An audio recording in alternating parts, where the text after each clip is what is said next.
Muito bom dia, meu amigo. Bom dia, Silvano. Como vai? Tudo bem? Tudo ótimo. Wilson Massa, sempre, né, uma honra receber você aqui. Bom, você já está ao vivo conosco. O Massa vai bater um papo com a gente sobre a convergência do Physical Security e do Cyber Security, correto?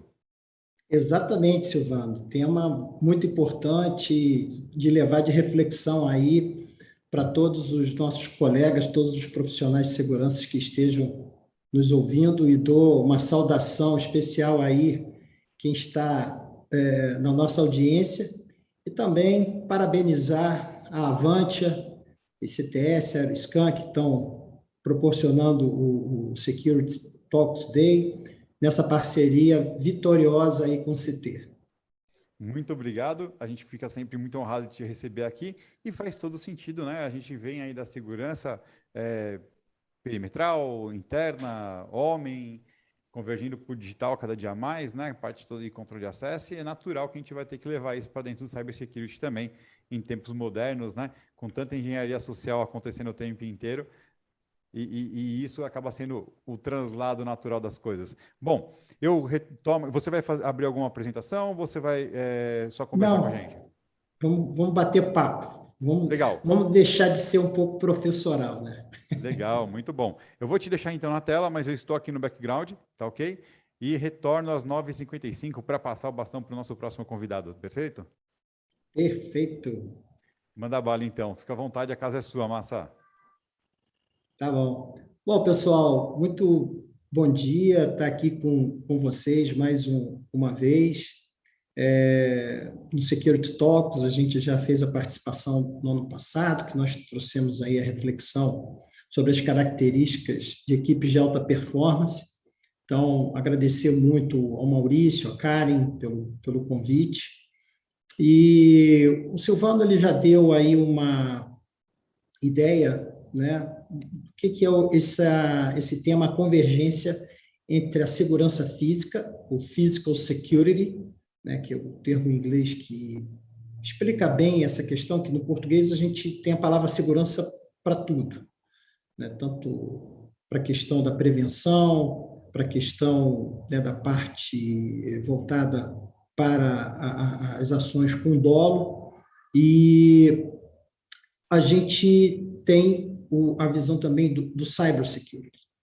Então, o que é que acontece? Só para a gente fazer uma contextualização sobre essa questão do mundo digital, então o mundo já caminhava para uma digitalização muito forte ao longo da última década, e no final de 2019, ou seja, o ano pré-pandemia, nós fechamos o ano 2019 com 3,1 bilhões de usuários da internet.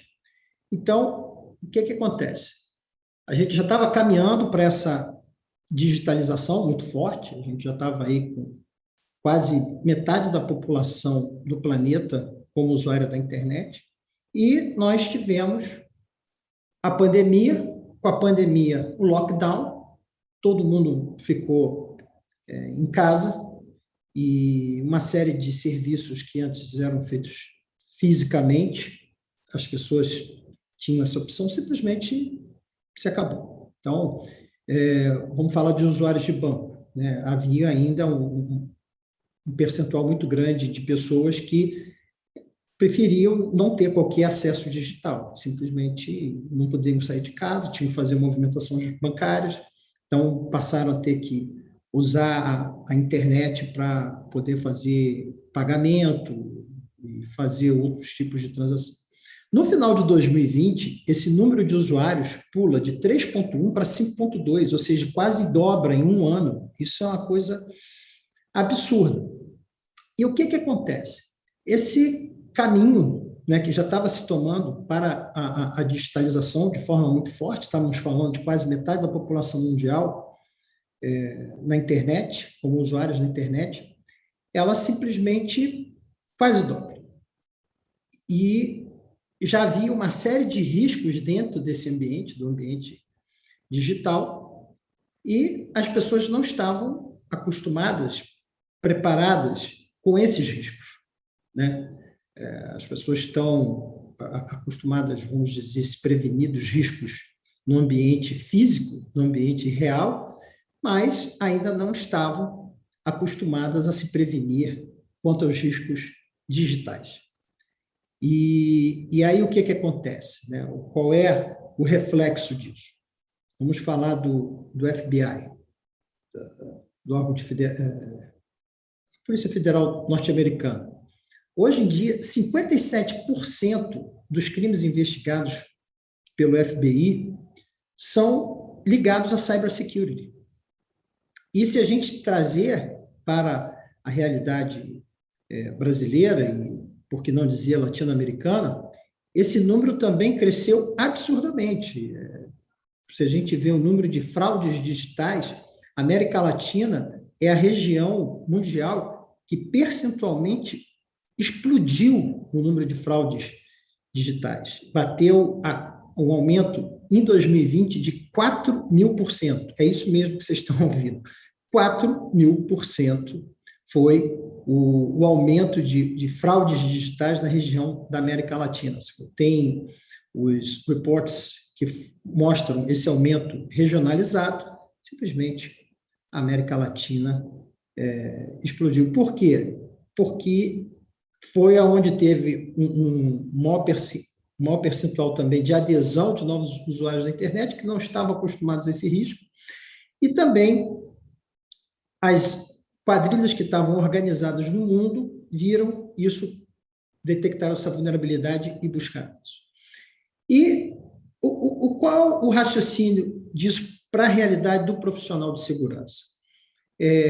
O mundo digital é um mundo novo, é um mundo que ele é muito bem conhecido, os riscos pelos profissionais de TI, só que aquelas práticas criminosas que eram desenvolvidas, eram feitas no mundo real, também essas práticas também migraram, foram para esse mundo digital.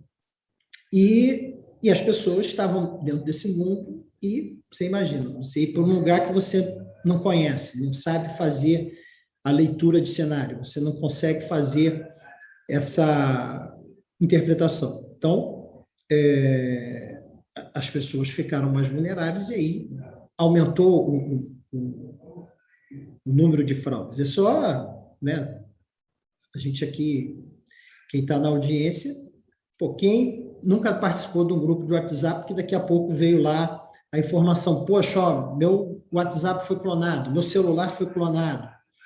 E quem já está ambientado nisso vê o quanto que a gente passou a ser bombardeado de armadilhas para a gente entrar nessas fraudes.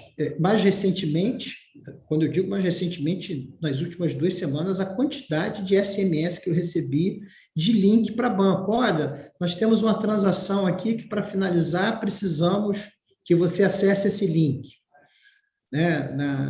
Também, eu volto e meia, vou lá na minha caixa de spam, do meu e-mail particular, quantidade de phishing, volta e meia, para quem não conhece phishing, é o termo técnico para aquele e-mail ou mensagem digital, pode ser um SMS, eles mais recentemente saíram do e-mail e vieram para o SMS, e que ele tem um link, que esse link te dá acesso a pode ser um arquivo, pode ser um servidor, que ele vai clonar o seu aparelho, pode ser um computador, pode ser um laptop, pode ser um tablet, pode ser um celular, e ele vai clonar. Então, phishing é como se fosse aquela questão de pescar, no inglês. Ele joga a isca para ver se pesca você. E as pessoas não estão acostumadas, Eu me lembro que por um tempo aí teve você recebia um e-mail como se fosse do Ministério Público Federal, te intimando para uma situação. Acesse o link para ter acesso ao relatório. Quem não conhece, quem não consegue decifrar se aquela mensagem é um phishing, vai cair porque está assustado, está recebendo ali algo que está ali escrito, Ministério Público Federal. Outro golpe também é receber por e-mail boletos.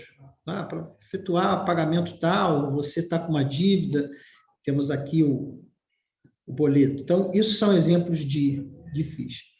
Então, as pessoas, vamos fazer um paralelo, né? Questão, quando a gente usava muito cheque, né? Você tomar alguns cuidados quando receber o cheque, né? Então, as pessoas estavam no mundo físico. Então, quais são os cuidados que devem ser verificados quando a pessoa recebe um e-mail, um SMS, uma mensagem no WhatsApp, né? Volta e meia, em alguns grupos que eu participo, principalmente grupos particulares, a pessoa, que legal, essa promoção aqui. Promoção nada. Tá? Ali é o link, com isso está espalhando um vírus, está clonando os aparelhos, os números de telefone. E falando isso tudo, falando de todos esses riscos, falar um pouco agora de como que o profissional de segurança, que, vamos dizer, do physical security, ele deve se pegar nesse contexto. Como é que ele tem que se situar?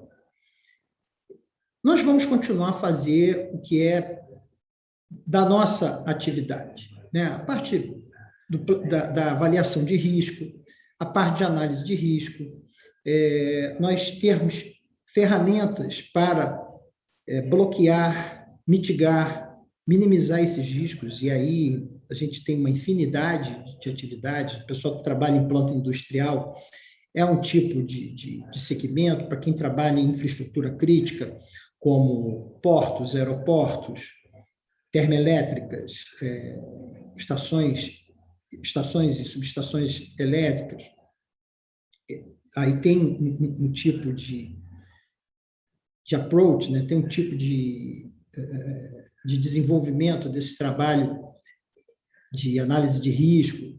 Isso continua e faz parte. Só que a gente tem que começar a trazer nessa análise quais são os pontos em que essas infraestruturas, as plantas industriais, elas possam ser afetadas por um ataque cibernético. E aí não tem como. Nós temos que começar a estudar, a entender melhor. Claro, não seremos da noite para o dia técnicos em cybersecurity. Não, nós temos os técnicos, eles já estão aí, já tem a experimentação, já tem o expertise, né, o expertise, mas a gente precisa saber dialogar com eles. E, para isso, a gente tem que estudar. Então, sugiro aos profissionais, né, que estão aí militando, como eu, bastante tempo na área do Physical Security, procure cursos de cyber, mas não da parte técnica, procure da parte, quais são as estratégias de gestão executiva para o cybersecurity. Hoje em dia, com o advento da LGPD, do ano passado para esse, há diversos cursos, palestras, vasto material, claro, sempre de fonte fidedigna, para ajudar a você a entender quais são esses riscos, quais são os cuidados, o que são informações relevantes, o que um sistema, né, de uma estação elétrica, de uma termoelétrica, ele pode ser afetado no caso de um ataque cibernético, interaja, né, com os profissionais de segurança da informação, mas para isso você precisa, você tem que estudar, não se especializar, mas você precisa estudar, você precisa ter o conhecimento básico para ter essa interação com o pessoal da segurança da informação, o pessoal do cybersecurity. Por quê? É um novo mundo. É um novo mundo. E esse novo mundo tem novos riscos. Então, parafraseando o nosso grande compositor Milton Nascimento, o profissional de segurança, ele tem que ir aonde o risco está. Então, na parte physical security, especialistas somos nós, né? parte real. Só que, para onde está migrando o risco? Né? Eu posso dizer que boa parte desse risco migrou para o ambiente digital. E aí nós precisamos ter condições de interagir com os especialistas para ajudar nessa análise de risco, analisar, reforçar quais são os impactos, né? O que uma questão do ataque cibernético vai influenciar no plano de continuidade de negócios, qual será a crise que pode ser gerada caso haja um ataque cibernético. E nisso, né, isso as grandes corporações, o profissional de segurança, ele faz parte do comitê de gestão de crise, e é importante a gente estar interagindo em todos os segmentos. Dentro dessa linha, né, de convergência, eu vou falar um pouco da ASIS, né, da ASIS, que é a maior associação de segurança privada no mundo. Ela, em 2018, ela fez um estudo que ele fala sobre a convergência do physical do physical e o cybersecurity, né? O quanto que essas atividades elas são convergentes, né? Não que elas uma vai tomar a outra, não, de forma alguma, mas elas são convergentes, elas hoje em dia têm diversos pontos em comum, principalmente nessa questão de plano de continuidade de negócios, gerenciamento de crise, a parte de análise de risco. Então, é muito importante o profissional de segurança estar antenado nisso. Então, a ASIS ela fez esse estudo mostrando como que as corporações estavam vendo isso, que seria um bom termômetro, quanto que elas estavam fazendo para que houvesse uma interação da área de physical security com cyber security. E, né, essa interação ela havia de forma ainda muito estanque, né? Mas hoje em dia, praticamente todos os nossos sistemas de segurança estão no ambiente digital. Sistema de controle de acesso, sistema de monitoramento, você precisa de servidor, você precisa de uma banda de internet dedicada, porque ela puxa muito, né, principalmente a parte de imagens, ela necessita, para rodar de forma eficiente, ela precisa de uma banda muito específica, uma banda considerável, e a gente... mas a gente se colocava como cliente, né, dentro dessa nossa relação com, principalmente, o pessoal de tecnologia de informação. Só que isso agora expandiu, né? A gente tem que estar junto com eles para entender melhor os riscos, os impactos, e, com isso, definir os planos de contingência. Então, como eu estava falando, a ASIS começou a fazer essa pesquisa, né, junto às grandes corporações, como elas estavam fazendo essa interação, promovendo essa interação, e também vendo o quanto que esses dois segmentos estavam interagindo e também buscando soluções conjuntas, o quanto que os profissionais de cyber estavam procurando entender mais a parte de physical security e também o inverso, o quanto que o pessoal de physical security estava buscando entender mais do cyber security, procurando treinamento, buscando essa interação, e viu que isso estava muito embrionário, isso ainda estava muito estanque. E aí a ASIS começa a fazer um trabalho de promover mais essa interação. Então, são diversos artigos, são webinários, são cursos mostrando o quanto que essas duas áreas, cada vez mais, elas precisam se comunicar. E esse ano, né, é até uma forma de incentivar tacitamente essa busca, a principal certificação da ASIS, que é o CPP, que é a mais completa, o Certified Protection Professional, ela aumentou na sua prova de certificação o percentual de segurança da informação dentro do exame. Isso para fazer com que os profissionais que estejam buscando a certificação, eles necessariamente aumentem, pelo menos para a certificação, o seu conhecimento na parte de segurança da informação.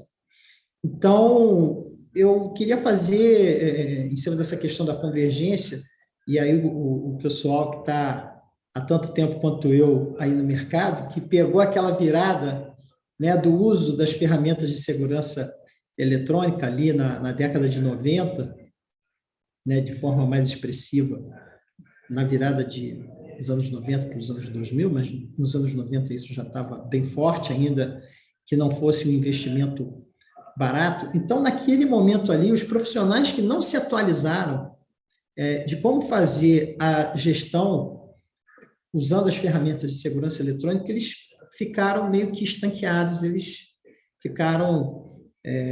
não acompanharam essa evolução tecnológica. E, da mesma forma, eu queria trazer dar essa sinalização para o pessoal que está nos assistindo aqui, os nossos colegas mesmo que venham assistir depois, sobre a necessidade de entender mais o que é o cyber, entender quais são as estratégias para se fazer uma gestão interativa, né, do physical com o cybersecurity. É bem interessante que algumas organizações, como a organização que eu trabalho hoje em dia, a Bloomberg, ela parte do princípio que a segurança da informação, ela começa com a segurança física. Então, o controle de acesso físico, ele faz parte do controle de acesso digital. Então, e essas ferramentas são interligadas, há toda uma parte de cruzamento de dados para você poder ver de onde a pessoa está logando, não só do IP, mas também fisicamente, que isso, numa parte de investigação, é um facilitador. E isso é tudo fruto dessa convergência, porque o ponto de convergência é o risco para o negócio. É o que isso vai afetar a continuidade do negócio. E a ASIS, né, para quem não conhece, eu faço aí a sugestão de acessar o site da ASIS International. A maioria do material que está lá é material para membros da ASIS, mas tem muito material que é aberto também para não membros, então fica a ferramenta. Na parte de cybersecurity, eu sugiro que procurem as fontes de referência, mas fontes confiáveis. Muito cuidado ao fazer essas pesquisas, porque, como muita gente está procurando, então isso também pode gerar algum tipo de vulnerabilidade. Então, você tem muita coisa aqui em termos de doutrina da parte de segurança da informação, promovida pelo próprio governo, é um bom ponto de partida para você entender as estratégias. Você tem muita coisa do Homeland Security dos Estados Unidos, eles têm um segmento voltado para essa parte de cyber. E falando aí um pouquinho mais dessa questão dos riscos de cyber, eu tive a oportunidade de fazer um curso de cybersecurity, mas não da parte técnica, da parte das estratégias. Nós tivemos acesso a alguns estudos de caso. Então, a primeira questão que eu queria comentar aqui com vocês é o cyber warfare. Então, hoje em dia, a guerra que é mais intensa é o cyber war. Por quê? Porque ela afeta, ela traz um dano ao lado oposto, ao inimigo, e aí eu estou falando entre estados mesmo, entre países, e esses ataques são muito intensos, e é só buscar um pouco aí de literatura do que está disponível na própria internet, no Google, né, do que são esses ataques, os reflexos que já tiveram, né, de um país para o outro. Por quê? É uma guerra que a relação custo-benefício dela é bem mais em conta. Então, para quem sabe um pouco aí de estratégias militares, você quando vai entrar na guerra, você tem que ver se você vai ter condições de sustentar isso economicamente. Né? Uma guerra custa muito e a relação custo-benefício do cyber war, ela é mais interessante do que a guerra física, a guerra, né, de campo de batalha, porque isso traz todo um desgaste. E também alguns outros casos, né, do quanto que isso impacta, que eu vou falar é aberto, né, isso foi público. A Garmin, né, ano passado, a Garmin, para quem não conhece, ela tem algumas partes mais famosas e mais visíveis para o pessoal aí que corre, né, faz atividade física, que tem o relógio Garmin, mas a Garmin também tem uma série de equipamentos ligados à aviação.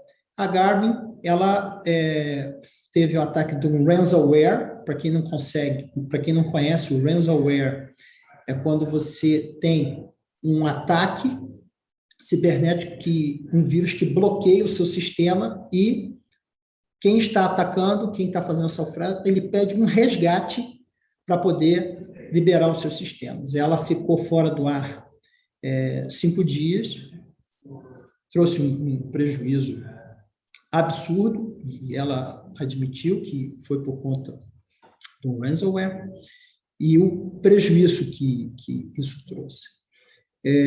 Também outro caso, né, de uma grande rede de hotéis, que comprou uma outra grande rede de hotéis, e nessa junção criou uma vulnerabilidade aí na sua base da base dos seus programas de fidelidade. E aí... Oi. Eu não posso deixar de te interromper agora, porque isso é uma informação muito pertinente. Quer dizer, então, que a gente que estava usando aquelas aplicações da Garmin, que mapeava nosso caminho, todo o exercício que a gente fazia, isso foi comprometido? Bom, até onde a Garmin informou, não, porque foi só questão de terem sido bloqueados os sistemas e ela pagou o resgate para serem liberados. Não foi uma questão de vazamento. Eu acho que foi por isso que sumiu todo o meu histórico de exercício de passado de atleta que eu tenho. Eu acho que foi por aí que se perdeu. Pode ter sido, pode ter sido. Massa, entrei aqui, eu retornei para te agradecer, né? Nosso tempo aí já está finalizando. É muito legal porque eu tenho certeza que a gente ia ficar aqui até muito tempo e é bom deixar esse gostinho de quero mais, porque quem conhece o Massa e quem já ouviu falar de você sabe que você tem conteúdo para a gente passar aqui uma semana conversando, cara. Então, primeiro ponto que eu queria é falar, realmente, esse é um tema, o tema abordado, ele é muito pertinente no momento atual. Os gestores de segurança, as empresas, né, os fabricantes de equipamento, eles têm muito, né, que olhar para isso. E te agradecer pela tua participação aí com a gente. Agradeço muito a oportunidade, a receptividade, e queria saber se tem alguma pergunta aí, se a audiência teve alguma pergunta, aí tem 2 minutinhos, a gente, de repente, ainda pode responder. Então, o chat só tem bastante gente comemorando aí, agradecendo a participação geral do pessoal, né? A principal pergunta mesmo que fica a dúvida é minha, foi essa, porque eu acho que foi muito difícil. Agora, como é que eu vou provar para todo mundo o meu passado de atleta, né? Mas tudo bem. Cabe uma ação de danos morais. Eu vou ser preso por perjúrio. Ô, Massa, quem quiser falar com você, beber um pouco mais dessa fonte, como é que eles fazem para conseguir te encontrar? Bom, meu perfil no LinkedIn é aberto, José Wilson Massa. Então, quem quiser fazer contato, fica à vontade, manda uma mensagem lá, e a gente faz essa interação. O melhor caminho é o LinkedIn. Fantástico. Bom, gratidão. Você já esteve com a gente no café, já esteve com a gente em vários programas aqui do ZT, então nossa gratidão a você é eterna e o segmento tem muito a ganhar, não só com o Massa, mas com todo o trabalho formidável que a ASIS vem trazendo para a gente aqui.